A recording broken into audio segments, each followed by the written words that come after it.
Hi, everyone. I'm here for Misa and Seda, and there were some questions for me about the Jack Kent Cooke Foundation Scholarship.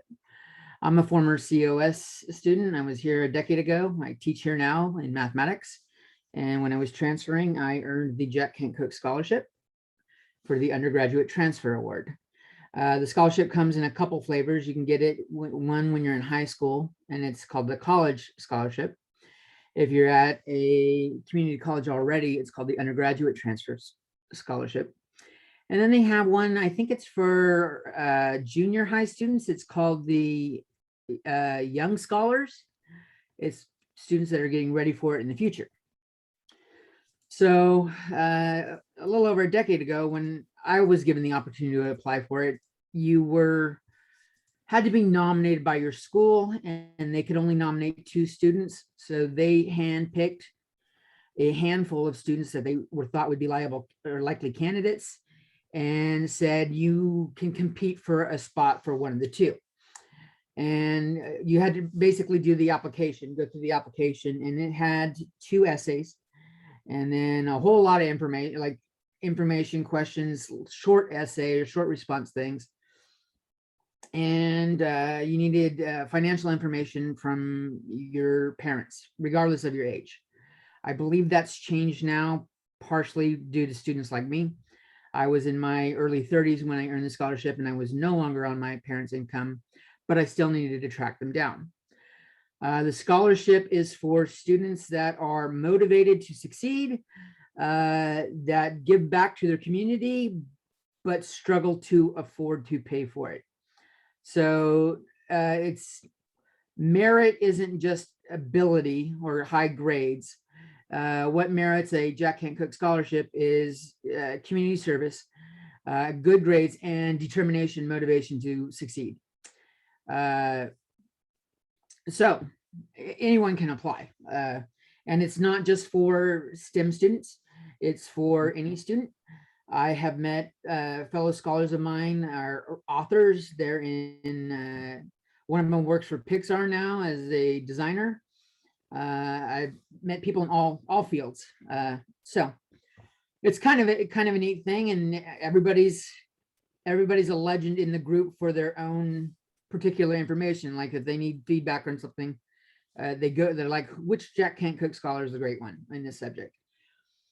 So when I was doing it, I applied for it. One of the essays they asked pick, what was the wording on it? Pick an invention or a success in mankind history, and why do you think it's important?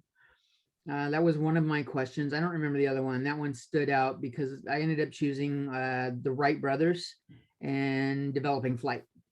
That has opened up so much on the planet, is phenomenal. And of course, the internet and stuff like that has become even more valuable because it's instant communication. But being able to travel was really good. So I wrote a good bit on that. They are big on community service. I didn't have a lot of experience, but I did work at a church. And we collected money, and I was the accountant for a church before I came back to school to do mathematics. I was an accountant, and we collected money for all like natural disaster funds for global things. So I put that down, and I was accepted. The school, the president of the college called me in at the time, and I had no idea why. Didn't know why. I was doing pretty good. Had been nominated, or I'd been working on a NASA scholarship. I was the first COS student that did the NC, what is it called now? NCAS? Yep. NCAS program. No one else had done it. So I thought maybe I was getting some recognition for that. The local newspapers had called me in, or I'd done stuff for the local newspapers too. And when I got into the office, my wife was waiting there. And so they gave me the big congratulations, you get to be our candidate. That's not even like you won the scholarship. No, wait. That was when I won the scholarship. They told me I could do it. I applied, and the scholarship committee notified the school, and they put on the show. They called my wife, and my wife knew I won the scholarship long before I did. And I don't know how she kept it a secret. I had no idea she was going to be there. So it's a lot of work. It is the biggest application I have ever filled out for anything, hands down, anything. Even a lot of applications for scholarships have you write a personal essay about yourself so they can get to know their candidate and decide, is this a valid candidate? Theirs was above and beyond that. Several short answer questions, 2 essays. I'm not sure if they still do that same format now, but I'm pretty sure they do. The things have changed though. Back then it was, you could get $30,000 a year for transfer. And now I want to say it's 50,000 a year. And you do not need to be nominated by your school now, which means it kind of opens up the playfield. More people can apply. So they have more scholarships to go through, but I think they realized they were missing some good candidates. So like, if there's more than 2 good candidates at a school, we've had at COS, I want to say at least 4 or 5. There was another one in STEM a few years ago, ISIS one. And I want to know, I say there, I know there's some other ones here that have gotten it too. But you have to apply. You have to be honest, express yourself. But in light of that, you are trying to get someone to give you money and trying to get you a lot of money. So first off, never lie on it, because if they find out you lied, you're out. But you can spin the story where it's like a good narrative. Okay. And don't be afraid to reference bad things in your life. When I was a teenager, I did drugs. I did a lot of drugs. I did speed. I tried acid. I did mushrooms, smoked pot, all sorts of things. And I put that in my application that when I wanted to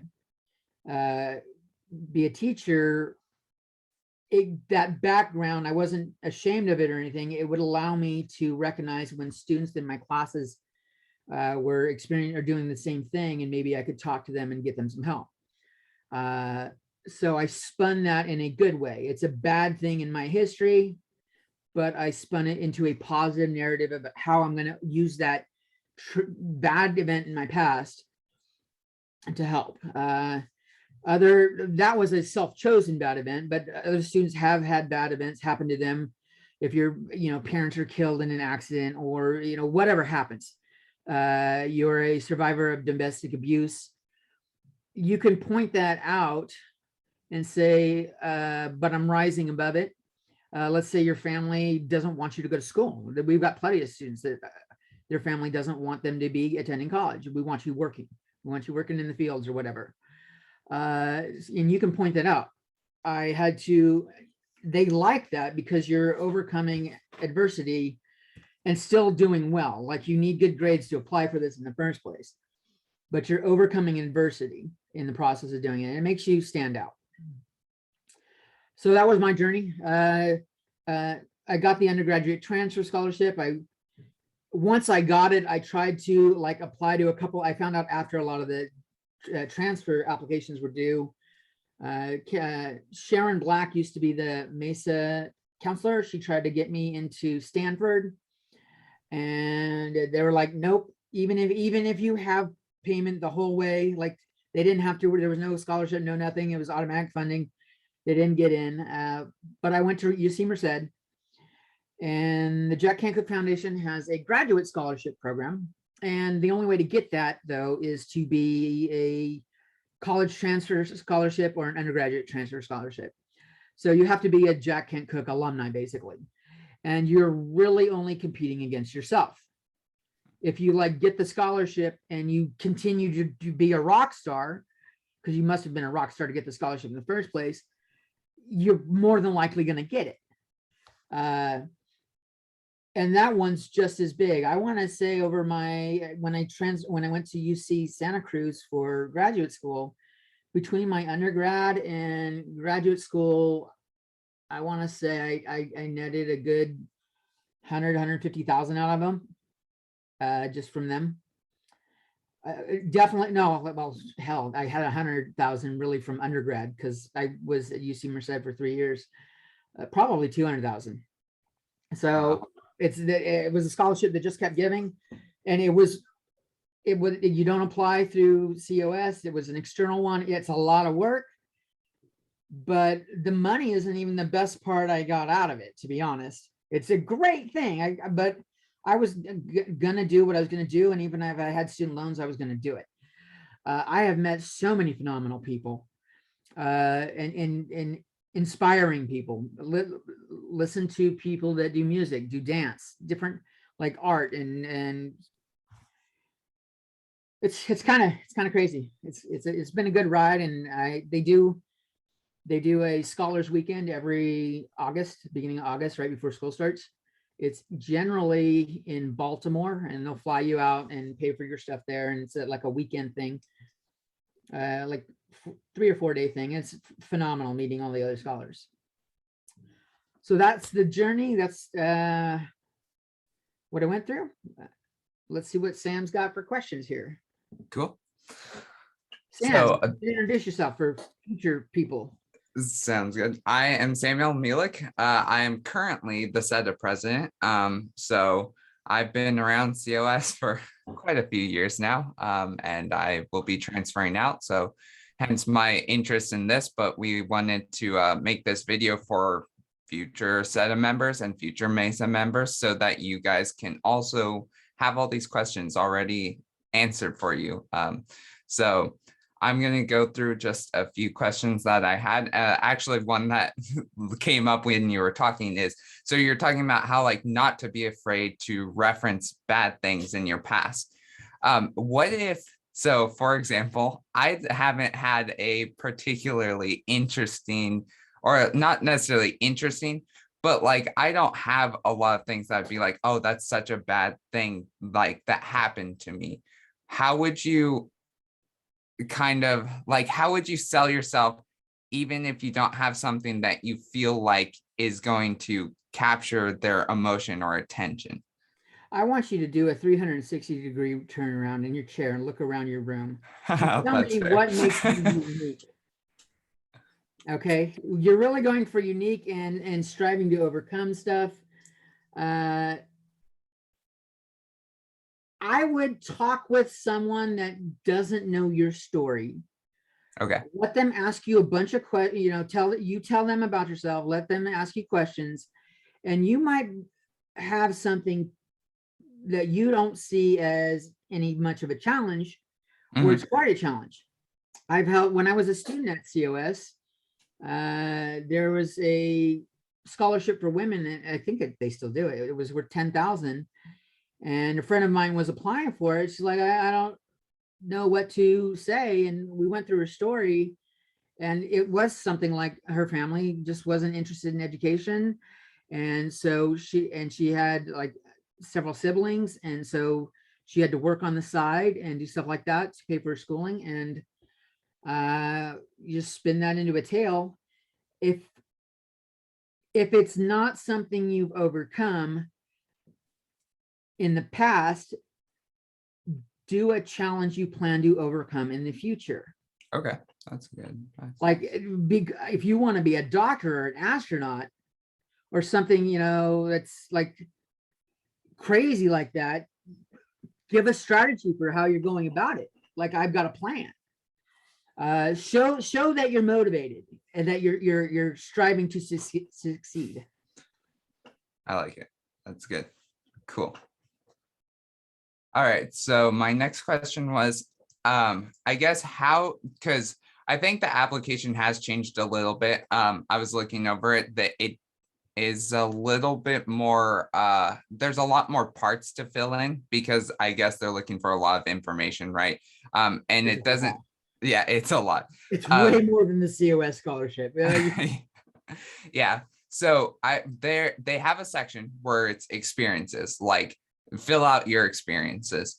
How do you choose experiences that are going to like stand out among other things? Because like, of course, I feel like if you say, well, my experience is that I've always like had really good grades or whatever it is, and you're like, well, that's going to be the same for everybody who's applying. So like, how do you choose experiences that you think are unique to you? Is that something that kind of goes back to like what you just said, like talk to somebody about Yes. you? And yeah.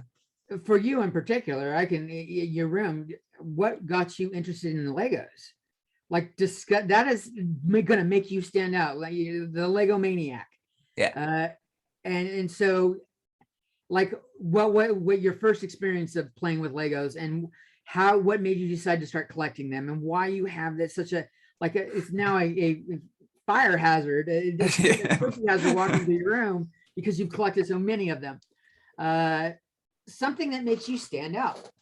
When I was applying for the NASA scholarships, I figured everyone that was, because I got a NASA internship for a couple of years. I got a NASA scholarship. It was called MUST, Motivating Undergrads in Science and Technology. But I was up against, I was a math major, and I know I'm up against engineers and aerospace engineers and stuff like that. And I put World of Warcraft on my scholarship. I was a raid leader in it's called Vanilla WoW. Before there was any expansions, you could go into a dungeon with 40 people, and you're all on different parts of the world, so you're on headsets. And so it was called a raid. I led the raid, and the end game raid, the first weekend we tried it, we spent like 8 hours straight, didn't get past the monsters at the front door. Like the very first monsters, we couldn't kill them. And within a month, we had taken down our first boss. And within 6 months, we had the dungeon cleared in under 2 hours. We were starting doing time trials. I was believe we could clear it. Wow. And it had eight bosses.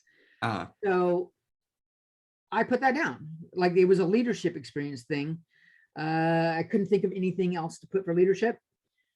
But I'm like, if there's gamers anywhere, NASA's got to have some gamers. I mean, so I put it in. There was people they'd hold down the microphone while they're hitting their bomb.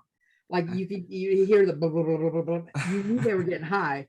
That's just how they play. And you're like, well, sweet. I got to tell them to make sure they do their job right later. But you'd be surprised what experiences will make a good story. Cool. And so, yeah, get someone you don't know. Yeah, well, two people, someone you've known a really long time, ask this question to. Like, if you were describing me to someone else new and you wanted them to like me, what would you say? What story would you tell about me? That's a good way to get because you may think something you did was completely unremarkable, and to someone else it was the wittiest thing you'd ever done, or the most creative thing they've ever seen out of you. And to you, it was Tuesday, so someone you know, and then someone you don't know that can pull, like, isn't biased in any way. I like that. That's really good advice. I wouldn't have thought about that. I probably would have asked my family, but I wouldn't have thought of asking somebody I don't know. All right. And when you're talking to someone you don't know, you got to be honest. They ask questions. Yeah. So talk to someone you feel safe talking to, a counselor or something like that, or a teacher that you like that doesn't seem like an asshole. So yeah. Sounds good. All right, for the next one, they also have another portion where it's talking about like describe your academic or professional achievements. And the reason I had a question on this is like, what would you consider academic and versus professional? And then like, for example, again, it comes back to kind of the grades. You could say, well, I have an academic achievement of being on the president's list for like this many semesters or whatever. It's like, but again, that's going to be kind of the same thing. So as everybody else. So do you have like, when you choose your academic achievements, are you talking more about like extracurricular stuff, like stuff we do at FNL? You both. Okay. You still want to point out I made if you yes, yeah, of course. Yeah. But yes, I'm the president of SETA. I attend a Friday night. I do extracurricular stuff at Friday Night Lab. If you, in fact, Sam, you've been there for a little while. If you were part of the team that helped make that car, over the pandemic for that child that couldn't move around well. That is a phenomenal story. Yeah. Like, you know, not only is it extracurricular stuff, but it's like a community service is doing good in the world.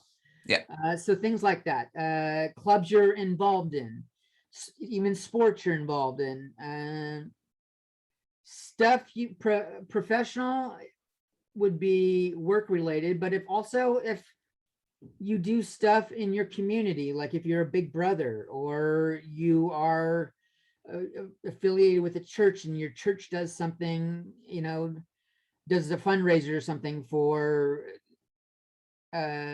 whatever, great, there's a variety of things they do stuff for. Yes. Put stuff in for that, you know. Okay.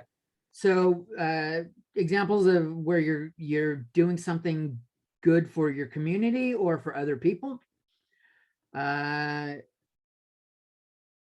Personal successes like internships, definitely research things, good grades, and then clubs and stuff like that would be the primary ones for most students that are younger.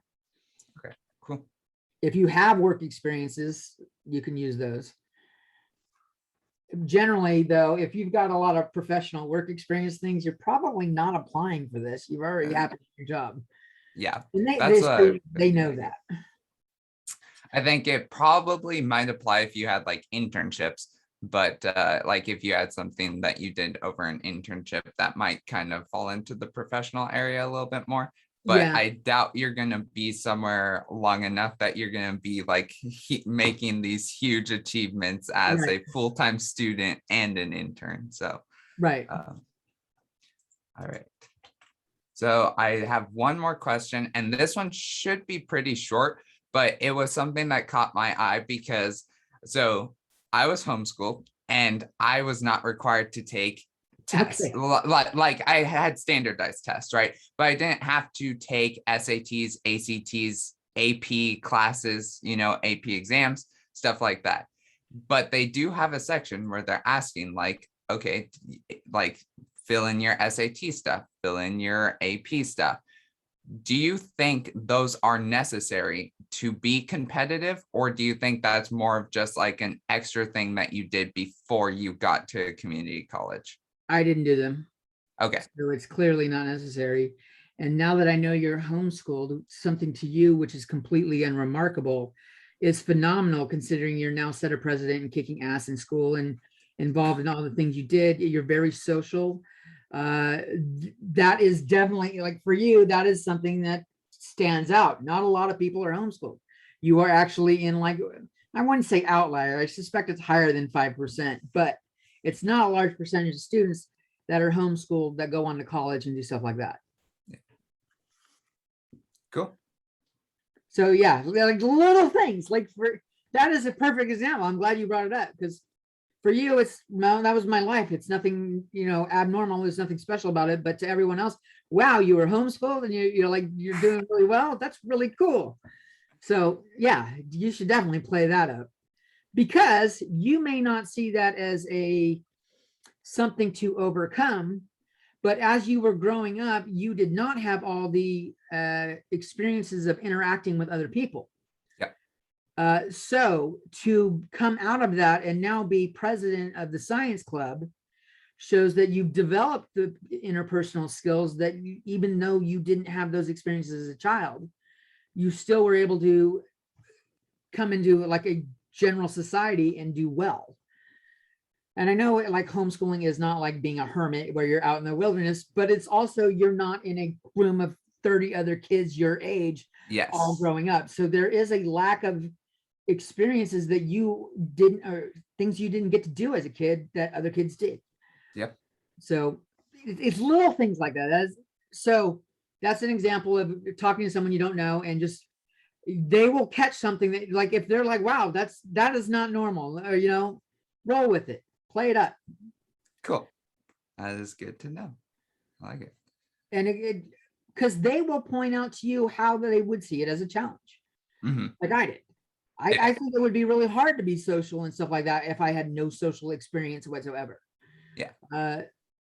So yeah, it's things like that. You may not see them as hardships, but it technically makes it harder to be in a world where social interaction is so important to not have that as a child. Yeah. So things like that. Cool. So All yeah, right. go through the application, do all parts of it. Mhm. If you don't have an answer, put NA or no, nothing, or I didn't take the test. Like I didn't take the SATs and stuff like that. And you still, like I got the scholarship and I didn't have SATs, so it's not a deal breaker. Okay, cool. Because SATs are designed to get you in college and you are in college. So you got to remember this application is also for students that are in high school. And they have not proven themselves in college yet, unless they have college credits already. So yeah, that's probably why that's in there, and it's not really important for you. Perfect. Cool. All right. So that's the end of my list. Do you have any other questions that you thought of or would like to address or anything?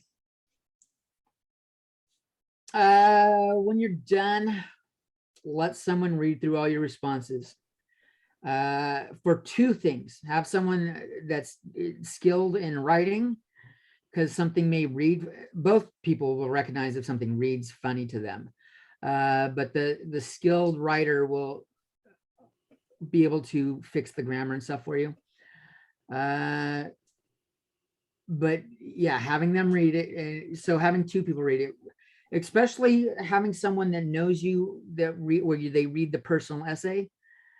Like you might touch near a subject, but it might be like, oh, maybe you should dive more into that because that's a good story about you that, for again, it's unremarkable to you, but even friends that have known you for a while are like, wow, that's pretty, it's not something to gloss over. And definitely get someone to review it and make sure all the grammar's correct, preferably an English teacher or a tutor in the thing, because nothing quickly gets you thrown out of the list as a bad grammar. They're like, okay, you're not educated, let's get rid of you. Yep. You didn't, even if you are, your grades will show you're educated, but you didn't care enough about this scholarship to even bother to get it edited or even look it over yourself a second time. For Yeah. Definitely do it, which means get it done early.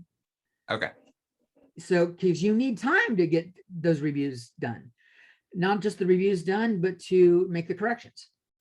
And if there's a lot of corrections, maybe give it out a second time to but if there's only like little minor edits, just make them and you're probably good to go. And do you know when it's due? It is January something, I believe. So you should have it done before the end of December. Don't, even if it's January 30th, try to get it done early. That way you're not rushing at the end, because if you're rushing on a project, you're not doing your best job. Very few people do their best work under the gun. So get it done early. That way you have time for review, especially if like school's not back before then. And like you're going to have a tutor or like something like that.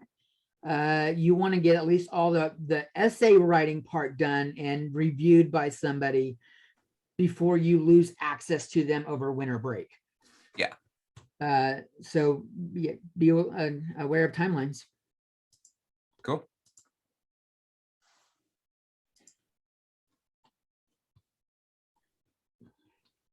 All right.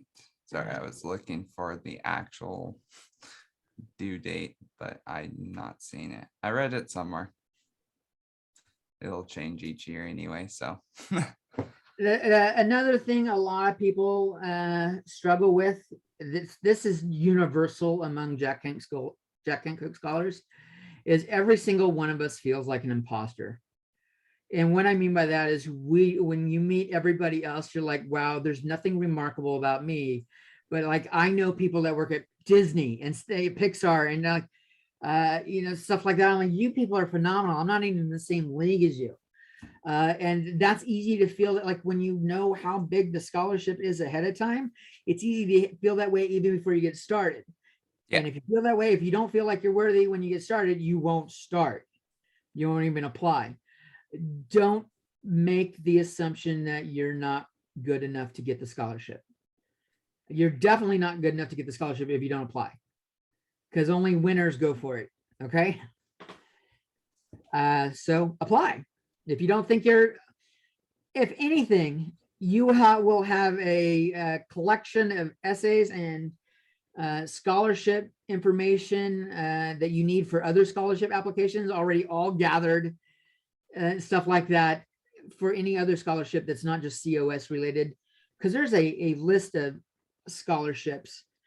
There is, oh, what's her name? She is a congresswoman in Southern California. She releases a list every year. It's probably out right now. I know it. Is it the something Roy ball? Ball Allard. Ball? Yeah, that's ROYBAL-ALLARD. If you look her up, she's a congresswoman in Southern California. I almost want to do a share screen right now to show. In fact, I should. Let's just do that. So I'm going to look up Roy Ball Allard.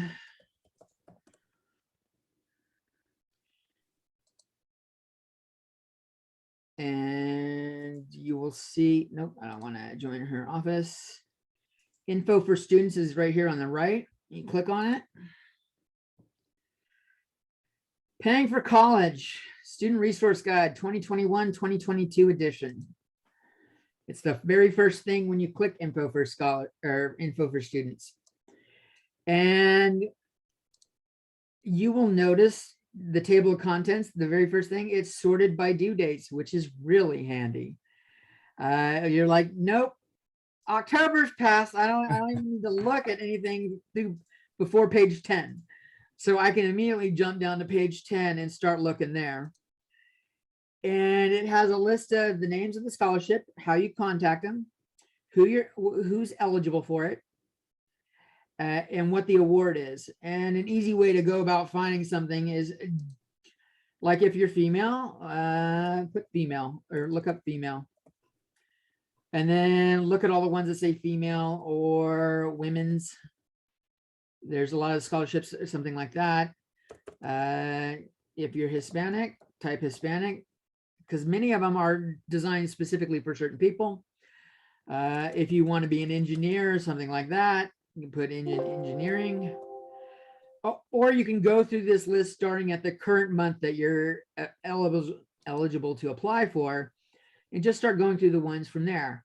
If you've applied for the Jack Kent Cooke Scholarship, you've got a lot of this stuff gathered already. Yeah. So it makes applying for those less time consuming. And hey, more opportunities, more chances of getting the money is how you get a full ride. I didn't worry about finances at all after I transferred from I took student loans my first 2 years here. I didn't take any more student loans after that. The Jack Kent Cooke Scholarship actually paid for my car, because I got a car to commute to UC Merced, and I was paying my car loan with it. So, and commute to, then when I went to Santa Cruz, commute to Santa Cruz. So it's worth it. You got to apply to get all that free money, but to get that free money, you got to give them a story, a good story, a truthful story, and use examples that make you stand out. Like I give the example with NASA and doing raid leadership for World of Warcraft. I bet you no one else put that in any of all their applicants for NASA internships that year. No one else said I was a raid leader for World of Warcraft. And so if anything, they're like, that guy's crazy at the worst, but it's still, it made me memorable. And for Sam, just a picture of you right now in your room, like surrounded in Legos, is going to make you like memorable for, for all the other things. That just makes it's, wow, that's kind of cool. So apply early, get reviews, be honest, and get someone else to help you, other people to help you spin the story you want to tell. Excellent. All right, if we're done, I'll stop recording. Cool. Thank you for doing this. I'm sure I appreciate it for sure. I'm sure other people will appreciate it. So No problem. I'm glad I could help. I always tried to make myself available. I let the scholar or the counselors know whenever they announce the scholarship, send anyone my way. Before the pandemic started, 2 students asked me for help. None of them were STEM students. I had a student in English and somewhere else asked me. So the word gets around, but I'm a STEM guy. And so, I got your back. I'll be there. Don't be afraid to ask questions. If you've got more questions that were not answered here or you'd like more information, my email is davidjo. In fact, I can write it right here. davidjo at, and I do not have the giant part. It's just cos.edu. And I check my email all the time. All right. Clear that. Shut this down. And peace.